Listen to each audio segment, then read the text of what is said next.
Hello, good afternoon and welcome to GB News. We're live on TV, online and on digital radio. I'm Nana Akua, and for the next few hours me and my panel will be taking on some of the big topics hitting the headlines right now.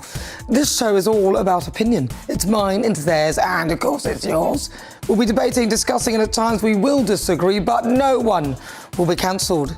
So joining me for the next few hours, GB News' senior political commentator Nigel Nelson, and also broadcaster and journalist Danny Kelly. Coming up in the show, the Tory party conference has kicked off today, but which Tory candidate gets your vote? We've got Robert Jenrick, Kenny Badenoch, James Cleverly and Tom Tugendhat. They're battling it out to lead the party, and I've got a poll up right now on X asking you that question. Which Tory candidate gets your vote? If it's none of the above, let me know why. Then, in my niggle, Rosie Duffield is fed up with the Labour Party, but many on the left seem to be excusing their behaviour. Have they broken any rules? No. Have they broken any laws? No. Have they unlawfully prorogued Parliament? No. Have they lied to the House of Commons and been found to have done so by a committee of their own peers?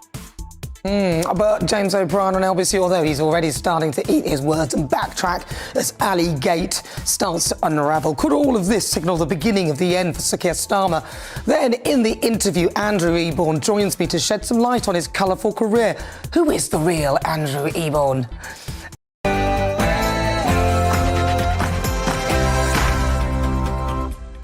Good afternoon, it's just coming up to 5 o'clock. This is GB News. We're live on TV, online and on digital radio. I'm Nana Akua, and for the next hour, me and my panel will be taking on some of the big topics hitting the headlines right now. This show is all about opinion. It's mine, it's theirs, and of course it's yours. We'll be debating, discussing, and at times we will disagree, but no one will be cancelled. So joining me today, GB News senior political commentator Nigel Nelson, and also broadcaster and journalist Danny Kelly. Coming up, the Tory party conference has kicked off today, but which Tory candidate gets your vote? Robert Jenrick, Kenny Badenoch, James Cleverly, and of course Tom Tugendhat. They're battling it out to lead the party. I've got a poll up right now on X asking you that very question: which Tory candidate gets your vote? If it's none of the above, then let us know why that is as well. Then the interview, Andrew Eborn joins me to shed some light on his very colourful career. Who is the real Andrew Eborn?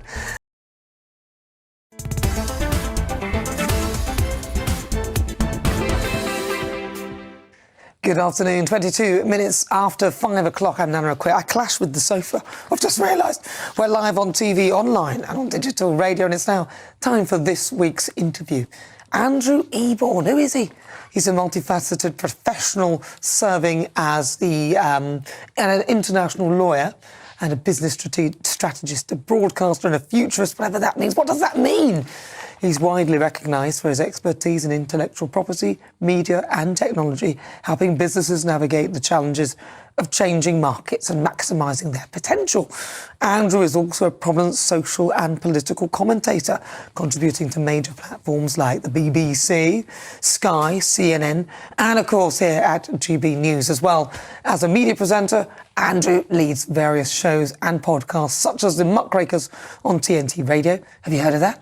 Have you heard any more? Do you want to hear more? Or have I told you everything you need to know? Andrew Eborn joins me now. It's a delight to be here, as always. So, Andrew, we see you on lots of different channels, but nobody realises that you've actually had quite a big career, and you've worked with some massive stars. So talk to me about your, where were you born? Yeah. Where did you grow up? I was born at a very early age, interestingly, in North London. But what happened, my early career, my background is as an intellectual property lawyer. And what I now do is work across the IP value chain, so everything from the creation of formats. I have a company with the people who created Who Wants to Be a Millionaire, and we're churning out loads more of those formats around the world and licensing those. We also get involved with productions, so working with people like Duran Duran and Alison Jackson. We did their latest video, which was a glorious thing there. But also I help people make lots of money. So everything about intellectual property, and the great thing about intellectual property... What does it mean? Some people hear intellectual property and they don't know what it means. I'll tell you exactly what it means. It's rather like physical property is like your house, your sofa and wonderful things like that. Intellectual property is anything that you create. So it can be a copyright. For example, if you write words, you do a little doodle, do a drawing. That basically is your intellectual property. You've also got things like trademarks and passing off and sporting rights. So I help companies basically exploit those rights, license those rights. I'll give you an example. I took Peter Rabbit, for example, the brand. We took that over to Japan and did the very first deals licensing for that. It's now a multi-million-dollar business in Japan across things like merchandise on TV and various other things.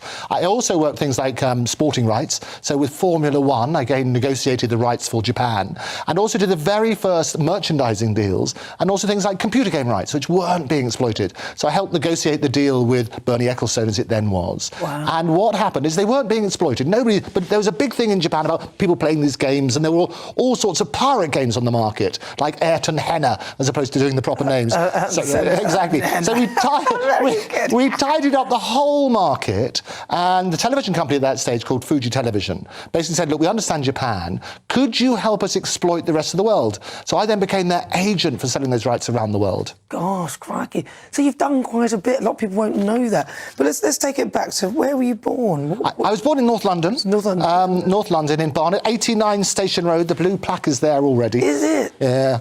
Yeah, true, right. You wish. Never let the truth stand in the way of a good story. But basically, they then moved down to the south coast, near a place called Bracklesham Bay, where my mother basically was rescuing lots of animals. We've had 18 horses, and she would rescue cats and dogs and one sheep and a goat and things like that. And what happens is I grew up on the south coast before being sent off to boarding school. And then I went to study law at Durham University. And after that, I came down to become a barrister. And I was very lucky because we managed to get a scholarship in central London, in the Temple. And they gave me a free flat and a Batman gown and a wig, and basically started practicing intellectual property. I see. Now, you've obviously been very successful at it. You've done quite a bit of work around it. What's been the most... I think the biggest thing, your biggest highlight, you'd say to date? I met everybody from big politicians like Bill Clinton, Maggie Thatcher, really? to all the current ones as well. I think my favourite, however, if you've ever seen the movie Lost in Translation, it stars Bill Murray. And what he does is these big stars, A-list stars, go to Japan to promote products. And the reason they go there is twofold. Is one, there's a lot of money to be made. And secondly, people don't see it outside of Japan. So I've taken lots of celebrities, basically based on the agency that I do a lot of work for, still do work for after all these years, called Dentsu. And what happened is I did a big campaign with Stephen Hawking, as he then was. All right, well, hold on 1 second. We'll come back to you, but let's cross line now to the Tory party conference where the former Prime Minister Rishi Sunak is speaking.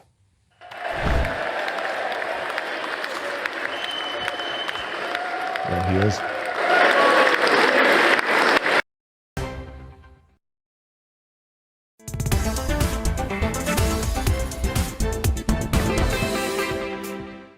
Good afternoon. Welcome if you just tuned in. It's just coming up to 39 minutes after 5 o'clock. I'm Nana Akua. We are live on TV, online, and on digital radio. This is GB News, and it's time now for the Great British Debate this hour. I'm asking, is this the beginning of the end for Sir Keir Starmer? Now, the Prime Minister has been in the spotlight since coming into power with controversy. Well, it started off with riots, didn't it? Surrounding Wardrobe Gate, freebies, and working from home. Well, not really, not his own home. And this comes as Rosie Duffield has quit the party, and a new poll from Opinion shows Sir Keir Starmer's net approval rating is down a whopping 30%.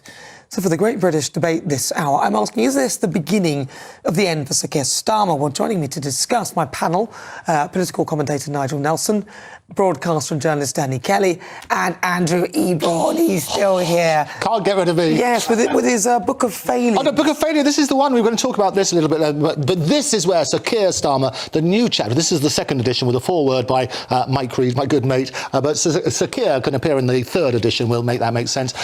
You're right.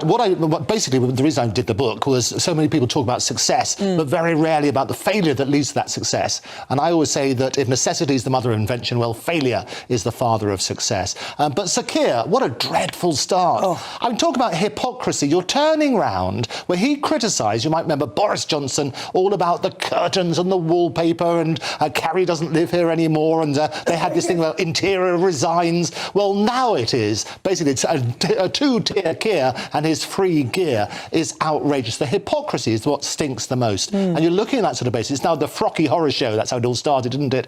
With the dresses. And the reason he has to spend thousands of pounds on spectacles is so he can see that hypocrisy. Yeah, well, he needs to have a look at it, because perhaps I don't see why he can't see it. Nigel Nelson. No, it's not the end. I mean, Do you not think? No, it's been a bad beginning, I think, is the way to put it. That the freebies have been a misstep. He has promised, in fact, an independent ethics and integrity commission. That was one of the things that was promised in the election manifesto. I'd quite like to see him introduce that fairly shortly, so they can decide whether some of the things he's been up to and the other cabinet ministers have been up to is in order. But it depends who he puts in it, right? Because if he's got the choice of who goes in it, then the sort of people he's going to put in it, probably Sue Gray. Yeah. Well, you know, It's meant to be independent, yeah, so but it won't be anyone from government. Well, you know, but the people that they put in it, we end up with all these cronies, Labour cronies, which end up just supporting everything. Danny Kelly. I think it's too premature to suggest it's the end. The beginning of the end. I think it's too early to suggest it's the beginning of the end. If Rosie Duffield called a by-election, I think Rosie Duffield should do the honourable thing and say, I'm stepping down and I want a by-election, because I don't think Labour would win, and I think that Keir Starmer has built foundations on very shaky ground. He's peed off the union backers about the old age pensioners and their pensions.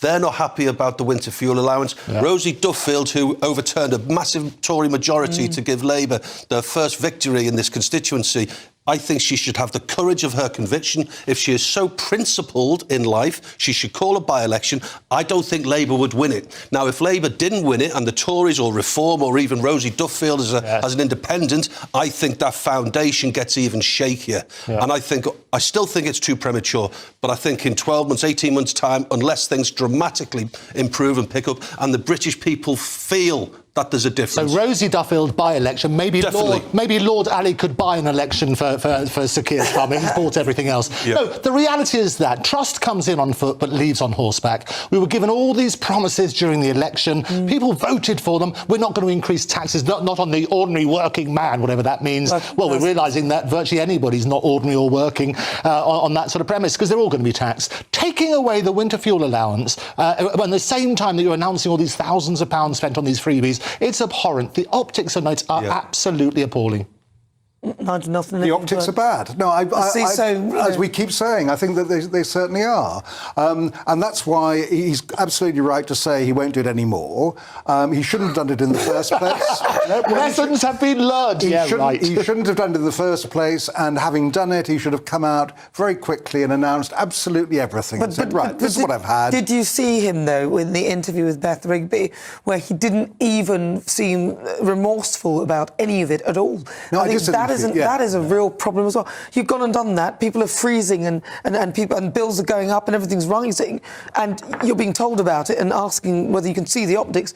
He didn't appear to understand. No, I mean, the point he was making there is that he hasn't actually done anything wrong, in the sense that he's not broken any rules. I think that's the... Morally, I think, yes. Well, morally, that's certainly a judgment you can make. But as far as the rules go, he didn't break them. He was a bit late in actually declaring them. Well, isn't that a breach of the rules, Isn't that breaking the rules? If you're late in declaring You should actually, so he has broken the rules. Yes, he has. Members of the jury, I tell you. So he's broken the rules. He's broken the rules. And the rules are there for a reason. Yeah, they are. And he broke them, yes? Well, he was a late declaration. The rules weren't clear. Oh, come on. There's another clip of him explaining the rules very clearly to Boris Johnson. 28 days. He knows the rules. He broke the rules. Not only that, a bit of subterfuge going on when he did that interview at Lord Ali's house, where he put his picture there, told everybody to stay at home. Listen, we're running out of time. Thank you, Andrew Eborn. Pleasure to see you. The Book of Failures. Buy the book. Book of Failures. Sounds fabulous. Nigel Nelson and also Danny Kelly. Right, coming up next, clip debate. Some very interesting decisions on the catwalk from this model. Find out what happens next. Oh, my.